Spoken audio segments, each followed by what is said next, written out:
आज जिस देश को हम इंडिया या भारत कहते हैं उसमें 140 करोड़ से भी ज्यादा लोग रहते हैं। लेकिन क्या आपने कभी सोचा है कि भारत की शुरुआत हुई कैसे? क्या इंडिया को किसी एक राजा ने बनाया था या किसी एक युद्ध के बाद इसका जन्म हुआ, या फिर इसकी कहानी इतनी पुरानी है जब दुनिया की कई सभ्यताएं भी मौजूद नहीं थी तब शायद भारत अपनी पहचान बना चुका था।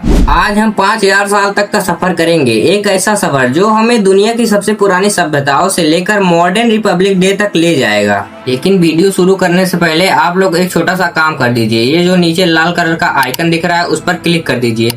आप लोगों के लिए ये एक सिर्फ क्लिक है, लेकिन मेरे लिए ये मोटिवेशन है ताकि मैं आपके लिए आगे ऐसी वीडियो लाता रहूं। तो चलिए शुरू करते हैं। ये एक देश की कहानी नहीं बल्कि एक सिविलाइजेशन की कहानी है। लगभग 5000 साल पहले जब यूरोप के कई हिस्से अभी भी छोटी बस्तियों में जी रहे थे, भारत की धरती पर एक एडवांस सिविलाइजेशन जन्म ले चुकी थी। इस सिविलाइजेशन का नाम था Indus valley civilization. Harappa, Mohenjo-daro, Dholavira ये सिर्फ पुराने शहर नहीं थे, ये इंजीनियरिंग के मास्टरपीसेस थे। सीधी सड़कें, ड्रेनेज सिस्टम, पब्लिक बाथ और इंटरनेशनल ट्रेड। आज से 1000 साल पहले ये लोग वो काम कर रहे थे जो उस वक्त दुनिया के बहुत कम हिस्सों में देखने को मिलता था। लेकिन अचानक सब कुछ बदल गया। ये शानदार शहर धीरे धीरे खाली होने लगा। आज भी इतिहासकार इस बात पर एकमत नहीं है कि आखिर हुआ क्या था।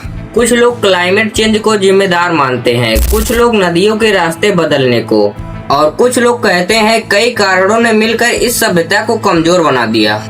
जो भी हुआ, एक युग समाप्त हुआ, लेकिन भारत की कहानी यही खत्म नहीं हुई। इसके बाद भारत में एक नया युग शुरू हुआ, वैदिक युग। इस दौरान ऋग्वेद जैसे ग्रंथों की रचना हुई, गांव बने, खेती बढ़ी, बड़े बड़े राज्य उभरने लगे और धीरे धीरे भारत की संस्कृति, पहचान और मजबूत होती गई।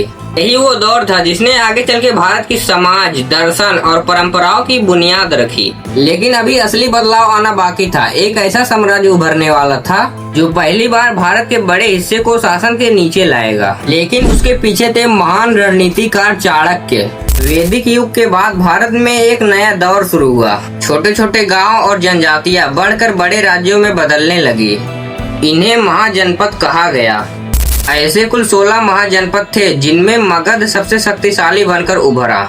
लेकिन उस समय भारत एक देश नहीं था। हर राज्य का अपना राजा, अपनी सेना और अपना एक नियम था। इसी दौरान भारत के इतिहास में एक ऐसा व्यक्ति आया जिसके पास तलवार नहीं थी, लेकिन उसकी बुद्धि किसी सेना से ज्यादा शक्तिशाली थी। उसका नाम था चाणक्य। चाणक्य का सपना था भारत को एक ऐसा शक्तिशाली देश बनाना जो बाहरी हमलों का सामना कर सके।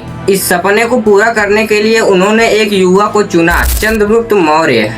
चंद्रगुप्त मौर्य ने चाणक्य के मार्गदर्शन में नंद वंश को हरा दिया और मौर्य साम्राज्य की स्थापना की। भारत के इतिहास का पहला विशाल साम्राज्य था जहां पहली बार बहुत बड़ा भाग शासन के नीचे आया। राजधानी थी पाटलिपुत्र जो आज पटना के पास मानी जाती है। गुप्त के बाद आए सम्राट अशोक। उनके शासन में मौर्य साम्राज्य अपनी बहुत बड़ी सीमा तक पहुँच चुकी थी। लेकिन फिर हुआ कलिंग युद्ध, एक ऐसा युद्ध जिसमें हजारों लोगों की जान गई। युद्ध जीतने के बाद अशोक ने रणभूमि देखी तो उनके जीवन बदल गए। उन्होंने हिंसा का मार्ग छोड़कर बुद्ध धर्म अपना लिया और शांति का संदेश देना शुरू किया।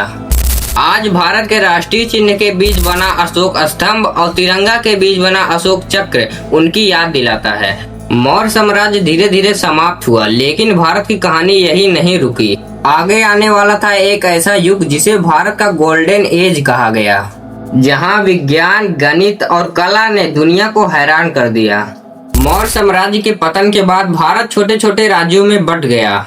लेकिन लगभग 300 साल बाद एक नया साम्राज्य उभर कर आया, गुप्त एम्पायर। आज इतिहासकार इस युग को भारत का गोल्डन एज कहते हैं, क्योंकि उस समय सिर्फ राज्य मजबूत नहीं हुआ बल्कि विज्ञान, गणित, साहित्य और कला ने भी अपनी ऊंचाई छू ली, जिनके प्रभाव आज भी दिखाई देते हैं। दशमलव पद्धति और शून्य के विकास ने पूरी दुनिया के गणित को बदल दिया। नालंदा और टकसालिया जैसे विश्वविद्यालयों में दुनिया भर से विद्यार्थी पढ़ने आते थे। लेकिन कोई भी साम्राज्य हमेशा के लिए नहीं टिकता।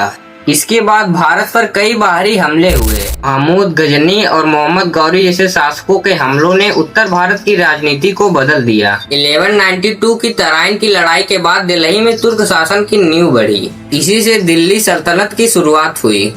1526 पानीपत की पहली लड़ाई। बाबर ने इब्राहिम लोदी को हराकर मुगल साम्राज्य की स्थापना की। अकबर के शासन में मुगल साम्राज्य अपनी सबसे बड़ी ताकत में पहुंच गया।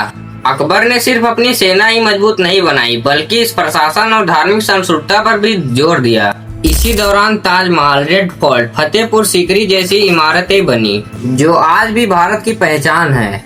लेकिन औरंगजेब के बाद मुगल साम्राज्य धीरे धीरे कमजोर होने लगा। भारत के बड़े राज्य कमजोर हो रहे थे, तब समुद्र के रास्ते कुछ विदेशी व्यापारी भारत पहुंच चुके थे। धीरे धीरे उन्होंने भारत की राजनीति में दखल देना शुरू कर दिया और इन्हीं व्यापारियों में से एक थी ब्रिटिश ईस्ट इंडिया कंपनी। आने वाले 200 साल भारत के इतिहास हमेशा के लिए बदलने वाले थे। 1600 में British east India company Bharat में सिर्फ व्यापार करने आई थी। उनका मकसद मसाले, कपड़ा और व्यापार था और धीरे धीरे उन्होंने भारत के अंदर अपनी सेना बनाई और राजनीतिक ताकत हासिल करना शुरू कर दी। 1757 में बैटल ऑफ प्लेसी ने सब कुछ बदल दिया। इस जीत के बाद ईस्ट इंडिया कंपनी ने बंगाल पर अपना कब्जा जमा लिया, जो सिर्फ व्यापार के लिए आई थी, अब भारत पर शासन कर रही थी। 1857 भारत में एक ऐसी चिनगारी भड़की जिन्होंने अंग्रेजों की नींद उड़ा दी। मंगल पांडे, रानी लक्ष्मीबाई, तात्या टोपे और हजारों वीरों ने अंग्रेजी हुकूमत के खिलाफ हथियार उठाना शुरू कर दिया। इस संघर्ष को आज भारत का फर्स्ट वार ऑफ इंडिपेंडेंस भी कहा जाता है। ये क्रांति सफल नहीं हुई, लेकिन इसने आजादी की लड़ाई की बुनियादी को मजबूत बना दिया। 20वीं सदी में भारत की आजादी की लड़ाई और भी तेज हो गई। महात्मा गांधी ने सत्याग्रह और अहिंसा का रास्ता अपनाया। भगत सिंह, सुभाष चंद्र बोस, चंद्रशेखर आजाद, सरदार पटेल, अनेक क्रांतिकारियों ने अपनी जान देश के लिए लगा दी। लाखों आम लोग भी इस आंदोलन का हिस्सा बने और फिर 15 अगस्त 1947 सदियों की गुलामी के बाद भारत देश आजाद हुआ। इसके साथ आया विभाजन।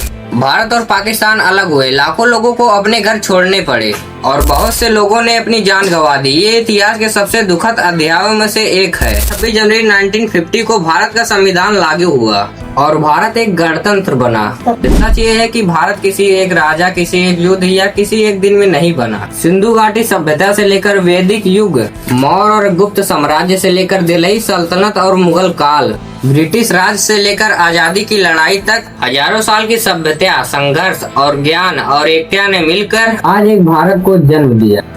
इसीलिए भारत सिर्फ एक कंट्री नहीं, बल्कि दुनिया की सबसे पुरानी जीवित सिविलाइजेशन में से एक है। अगर आपको यह वीडियो थोड़ी भी अच्छी लगी हो तो एक लाइक कर देना और मेरी मोटिवेशन के लिए सब्सक्राइब जरूर से कर देना। चलिए मिलते हैं नेक्स्ट वीडियो में, तब तक के लिए धन्यवाद।